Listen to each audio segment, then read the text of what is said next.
Opt చేసుకున్న ఆంధ్ర ఉద్యోగులు suffer అయ్యారు, వీళ్ళెవరు వాళ్ళకి సపోర్ట్ చేయాలి, ఎందుకంటే వీళ్ళ చేతిలో ఏం లేదు.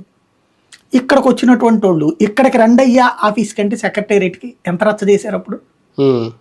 మీరు విడిపోయినంత మాత్రం మేము ఎందుకు వస్తాం, మా బిడ్డల బ్రతుకులేంటి, మా జీవితాలు ఏంటి, ఇదంతా రచ్చ. అయినా సరే మొత్తం మీద ప్రెషర్ చేసి తీసుకొచ్చి వాళ్ళ కోసం శుక్రవారం మధ్యాహ్నం వెళ్ళిపోయి సోమవారం మధ్యాహ్నం దాకా వస్తుంటే మంగళవారం బుధవారం గురువారం మాత్రమే పనిచేస్తారు అంతే. అవును, అయినా భరించాం. అంత చాలా వెసులుబాట్లు ఇచ్చారు ఉద్యోగుల కోసం ప్రత్యేకంగా ఒక ట్రైన్, ఇప్పుడు ఆ ట్రైన్ నడుస్తుంది.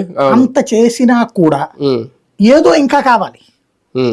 ఈ ఏదో ఏంటయ్యా అంటే 42% ఆయన జీతం పెంచాడు, ఈయనేమో 27 వేశాడు, పిఆర్సీ 23 చేశాడు, 27 అని 23 చేశాడు. ఈయన 50 ఇస్తాడు అనుకుంటే చేయలే. అక్కడి నుంచి ప్రారంభమైన కసి ఆ తర్వాత రకరకాలుగా మళ్ళీ సిపిఎస్ దాంట్లో కూడా సిపిఎస్ రద్దు అన్న దానికి బదులుగా ఇతను జిపిఎస్ తెచ్చాడు. ఇప్పుడు అదే జిపిఎస్ యూపీఎస్ చేశారు కేంద్ర ప్రభుత్వం. కానీ వీళ్ళకి ఓపీఎస్ కావాలన్నటువంటి కాన్సెప్ట్.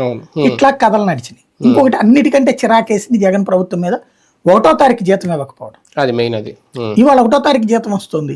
ఈ సమస్యలు లైట్ గా అంటే ఫస్ట్ ప్రయారిటీలో ఉద్యోగులు లేరు ఆయన దృష్టిలో, అది కానీ ఇప్పుడు ఫస్ట్ ప్రయారిటీలో ఉద్యోగులు ఉన్నారు ఈయన దృష్టిలో.